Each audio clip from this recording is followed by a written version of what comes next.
ओम। अपने भाग्य निर्माता आप।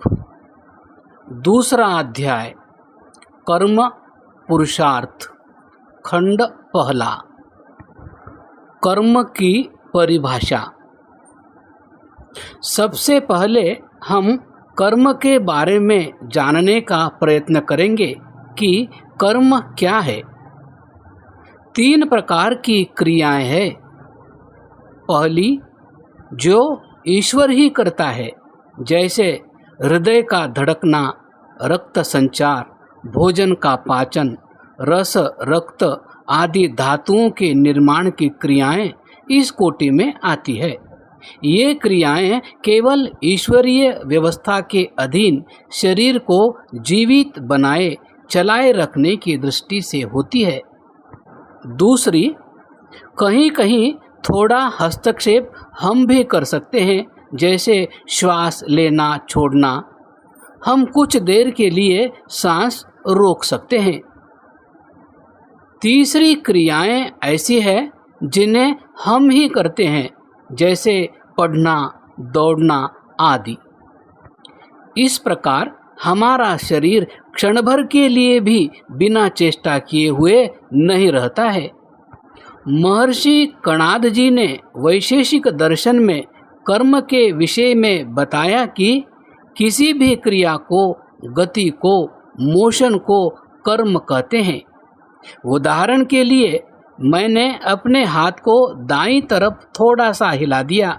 यह जो गति हुई, इसका नाम कर्म है। ये कर्म वैशेषिक दर्शन की परिभाषा में है, पर हम जिस कर्मफल की बात करेंगे उस परिभाषा में इसको कर्म नहीं माना जाता है। इसलिए इसको वैशेषिक दर्शन के अनुसार तो कर्म मानेंगे, पर यह सामान्य कर्म है। सामान्य क्रिया या चेष्टा तो है, लेकिन इसका कोई फल नहीं है। यह फल देने वाला कर्म नहीं है। इसलिए कर्म फल अर्थात भाग्य निर्माण के प्रसंग में इसको विचारना छोड़ देंगे। इस दृष्टि से 2 प्रकार के कर्म हुए। एक, ऐसे कर्म जो फल नहीं देते। दूसरे, ऐसे कर्म जो फल देते हैं। आज के प्रसंग में हम उस कर्म की बात करेंगे जो फल देता है। कर्म करने के 3 साधन। अब जो फल देने वाला कर्म है उसकी परिभाषा जानिए। कर्म के साधनों के 3 वर्ग होते हैं, अर्थात जीवन भर आत्मा 3 प्रकार से कर्म करता है। एक मन से, दूसरा वाणी से और तीसरा शरीर से। महर्षि दयानंद सरस्वती जी आर्योदश्य रत्नमाला पुस्तिका में लिखते हैं कि जीवात्मा मन, वाणी और शरीर से जो चेष्टा विशेष करता है उसे कर्म कहते हैं। ऐसी विशेष क्रिया जिसका अपने पर और दूसरों पर विशेष प्रभाव पड़ता है, अर्थात कुछ फल होता है, सुख दुख मिलता है, उसको चेष्टा विशेष कहेंगे।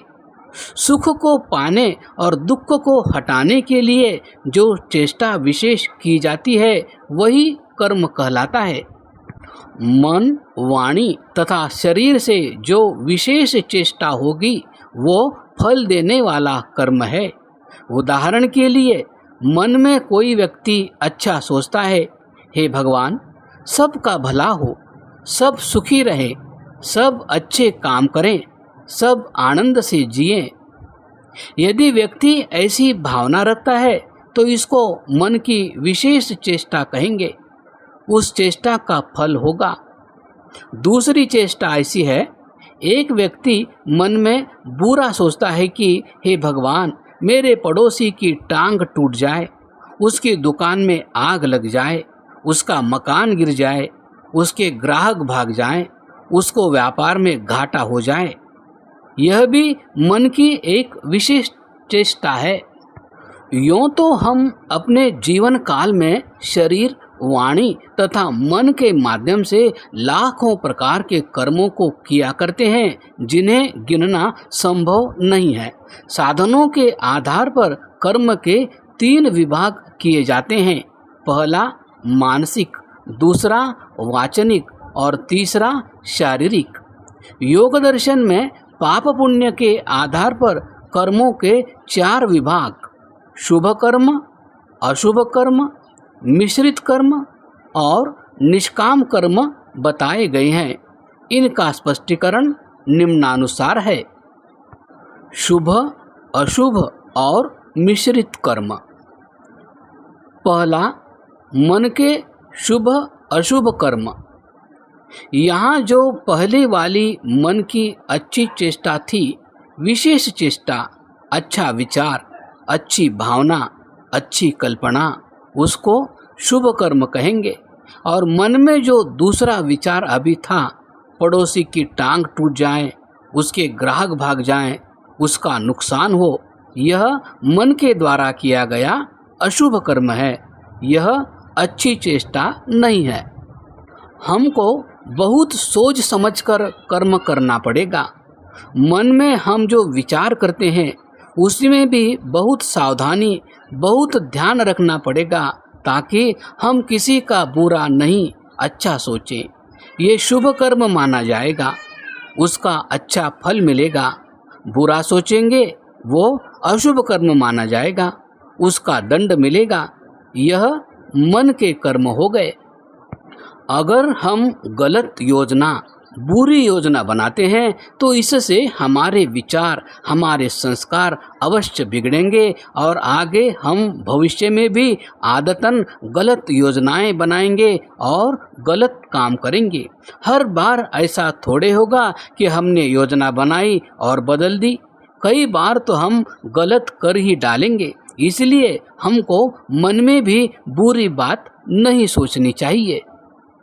यहाँ ध्यान देने योग्य बात है कि हमने मन में कुछ बुरा विचार किया और अगले ही पल उस विचार को बदल दिया, यानी कोई बुरा विचार किया लेकिन उसके अनुरूप क्रिया अर्थात आचरण नहीं की और फिर वो बुरा विचार मन से हटा दिया।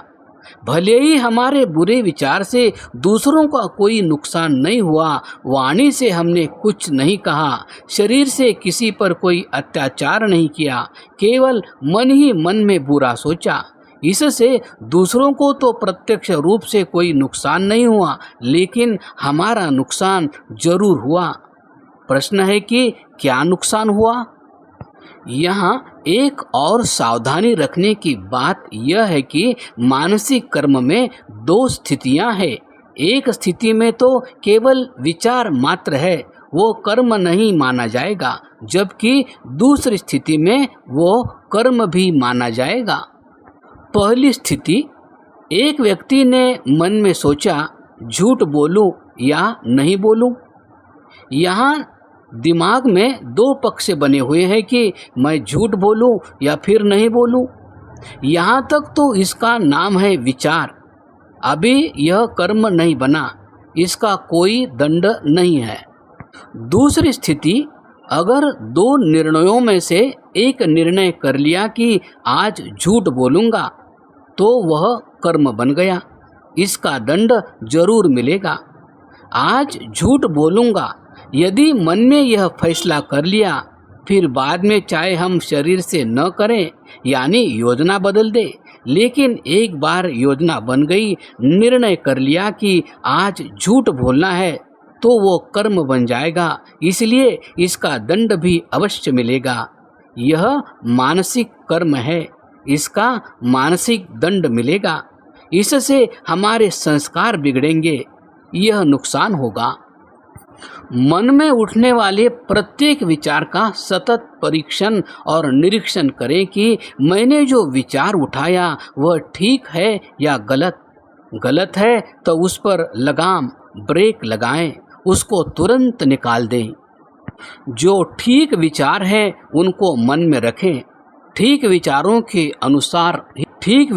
के अनुसार ही योजनाएं बनाएं और सिर्फ योजनाएं नहीं बनाएं, आचरण भी करें।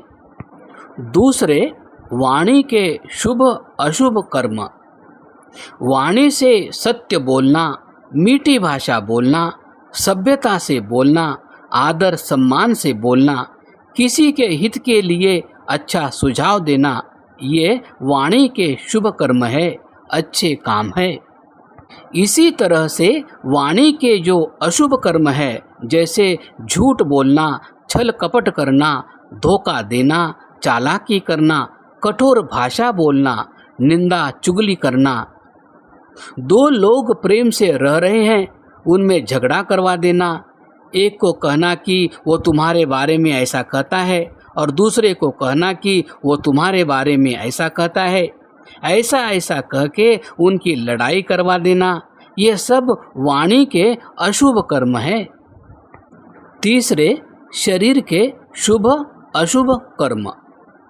इसी प्रकार शरीर से हम कर्म करते हैं, जैसे यज्ञ करना, ईश्वर का ध्यान करना, किसी रोगी की सेवा करना, उसके कपड़े धो देना, उसको डॉक्टर के पास ले जाना, उसको दवाई दिलवा देना और उसका जो भी काम हो कर देना, ये सारे शरीर के अच्छे कर्म हैं, शुभ कर्म है। ये फल देने वाले कर्म हैं, इनका फल मिलेगा। इसी तरह से शरीर के जो अशुभ कर्म है, चोरी करना, धक्का मुक्की करना, लूट मार करना, अपहरण करना, हत्याएं करना, इनका सबका फल होगा। सभी लोग सारा दिन कुछ न कुछ कर्म करते ही रहते हैं, मन में भी करते हैं, वाणी से भी बोलते रहते हैं और शरीर से भी कुछ न कुछ क्रियाएं करते रहते हैं। जैसे मैंने शुरू में बताया था, कुछ शुभ कर्म है, कुछ अशुभ कर्म है।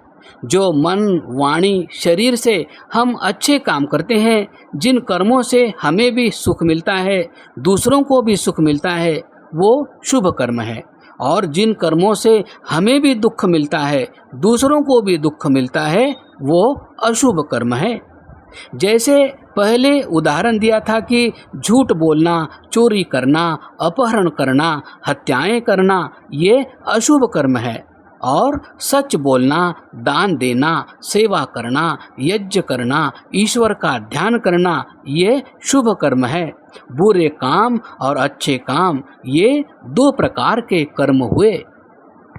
शरीर, वाणी और मन रूपी साधनों के माध्यम से किए गए कर्मों को तालिका रूप में निम्न प्रकार से प्रस्तुत किया जा सकता है। शरीर से शुभ कर्म रक्षा करना, दान देना, सेवा करना। अशुभ कर्म हिंसा, क्रूरता, चोरी अर्थात परद्रव्य हरण, व्यभिचार। वाणी से शुभ कर्म सत्य वचन, मधुर वाणी, हितकर कथन, स्वाध्याय करना। अशुभ कर्म असत्य बोलना, कठोर बोलना, अहितकर बोलना, व्यर्थ बोलना। मन से शुभ कर्म दया, अस्पृहा अर्थात परद्रव्य हरण करने की इच्छा न करना, आस्तिकता। अशुभ कर्म द्रोह, दूसरे के प्रति हानि पहुंचाना आदि बुरी भावना। स्पृहा अर्थात दूसरे के पदार्थ लेने की इच्छा करना, नास्तिकता। मिश्रित कर्म, एक तीसरे प्रकार के कर्म भी हैं, उन्हें कहते हैं मिश्रित कर्म। पहले वाले शुभ कर्म, दूसरे वाले अशुभ कर्म और तीसरे हुए मिश्रित कर्म। ये तीन तरह के कर्म हुए। मिश्रित कर्म किसको कहेंगे? जिसमें कुछ अच्छाई है और कुछ बुराई है, दोनों मिक्स अर्थात जो मिला जुला कर्म है। अतः कुछ कर्म ऐसे भी होते हैं जो मिले जुले होते हैं, उसमें कुछ अच्छा भाग होता है, कुछ बुरा भाग भी होता है, उनको मिश्रित कर्म कहते हैं। उदाहरण के लिए मान लीजिए कि एक रात को 11 बजे आपके घर में कोई आपके निकट के रिश्तेदार जैसे मामा जी आ गए और कल्पना कीजिए कि वो बड़े दूर से आ रही हैं, ट्रेन उनकी लेट हो गई। अब वे जो रास्ते में खाना लेकर आए थे वो खत्म हो गया, उनकी मोबाइल की बैटरी भी डाउन हो गई, इसलिए वे आपको फ़ोन कर सूचना भी नहीं दे पाए और वे अचानक रात को 11 बजे आपके घर पहुंच गए। अब आकर कहने लगे, भाई मुझे तो जोर से भूख लगी है, जल्दी खाना बनाओ। आपने देखा कि किचन में रोटी भी खत्म, दाल भी खत्म, सब्जी भी खत्म। आपने देखा कि किचन में कुछ भी नहीं, और ये कह रहे हैं कि खाना बनाओ। खाना खिलाने सोने में मेरा 2 घंटा लग जाएगा। इससे आपने सोचा कि आज तो सोने में 1 बज जाएगा, 2 घंटे की नींद खराब होगी। अब बताइए कि वो जो अतिथि आए हैं उनको आप जो खाना खिलाएंगे, यह खुश होकर खिलाएंगे या दुखी होकर खिलाएंगे? यदि आप सोचेंगे कि अतिथि रोज थोड़े ही आते हैं, कभी कभी तो आते हैं, वो तो मेरे मामा जी है, और फिर उनकी मजबूरी भी थी, जो मोबाइल की बैटरी डाउन हो गई, इसलिए सूचना नहीं दे पाए और उनकी ट्रेन भी लेट हो गई। चलो कोई बात नहीं, इनको अच्छी तरह प्रेम से खुश होकर खाना खिलाएंगे। अगर खुश होकर खाना खिलाएंगे तब तो यह शुभ कर्म होगा, और यदि मन में दुखी होकर खिलाएंगे, सोचेंगे कि कैसे लोग हैं, रात को 11 बजे आ जाते हैं, सूचना भी नहीं देते। भाई पहले से सूचना दे देते तो हम पहले से कुछ बना कर रखते। अब नए सिरे से रसोई चालू करो, क्या झंझट है। ऐसे मन मन में दुखी हो रहे हैं और फिर खाना बना भी रहे हैं, बनाना ही है, क्योंकि खाना खाए बिना उनको नींद भी नहीं आएगी। जब रिश्तेदार खुद नहीं सोएगा तो आपको भी नहीं सोने देगा। जैसे तैसे बनाए, और क्या। दुखी होकर यदि खाना खिलाएंगे तो इसको मिश्रित कर्म कहेंगे। इसमें दोनों चीजें मिक्स है। भोजन खिलाया, ये तो अच्छी बात है, पर मन में परेशान दुखी होकर खिलाया, यह अच्छी बात नहीं है। इस प्रकार यहाँ अच्छाई बुराई दोनों मिक्स हो गई, इसलिए इसको मिश्रित कर्म कहेंगे। ऐसे ही खेती मिश्रित कर्म है। खेती करने से अनेकों को भोजन मिलता है और अनेकों कीड़े मकोड़े इसमें मर भी जाते हैं। इसके अलावा कीड़ों से बचाने के लिए किसान कुछ कीटनाशक दवाएं भी छिड़कते हैं, उससे बहुत से कीड़े मरते हैं। तो ठीक है कि उसमें दोष तो लगता है, लेकिन उस फसल की रक्षा करने में मनुष्य आदि प्राणियों को खाने को भोजन मिलता है, इससे उनकी जीवन की रक्षा भी होती है। इस प्रकार से इसको मिश्रित कर्म कहते हैं, क्योंकि इसमें कुछ हानि होती है और बहुत सारा पुण्य मिलता है। इसका प्रायश्चित यह है कि प्राणी जैसे कौवे आते हैं, कबूतर आते हैं, वे खेत में फसल खाते हैं तो उनको खाने दो। उनके कोई अलग से फैक्ट्री कारखाने व्यापार तो है नहीं, वो बेचारे प्राणी कहाँ खाएंगे, यही तो खाएंगे। भगवान ने जो फसल पैदा की है वो मनुष्य के लिए भी है और कौवों कबूतरों के लिए भी है। वे इतना नहीं खा लेंगे कि मनुष्य के लिए कुछ भी न बचे। 5 महायज्ञ हैं, उसमें जो बलि वैश्वदेव यज्ञ है, जिसके अंतर्गत पशु पक्षी आदि प्राणियों को भोजन कराने का विधान है, वह एक प्रकार से प्रायश्चित के रूप में है। आप उसका अनुष्ठान करें। एक बात और ध्यान देने योग्य है कि हमारे शास्त्रों में लिखा है कि मनुष्य दूसरे प्राणियों को दुख दिए बिना जी नहीं सकता। कुछ न कुछ तो हमारे कारण दूसरों को दुख होता ही है। अपनी जान बचाने के लिए, अपनी रक्षा के लिए कुछ न कुछ तो दूसरों को कष्ट देना ही पड़ता है। इसलिए इन कर्मों को मजबूरी मानकर करेंगे, जानबूझकर नहीं, द्वेष भाव से नहीं, अपनी रक्षा की भावना से करना चाहिए। इसके बाद फिर 2-5% जो दंड मिलेगा भोग लेंगे। क्या दंड होगा पूरा तो हम नहीं कह सकते, थोड़ा बहुत जो भी दंड होगा भोग लेंगे।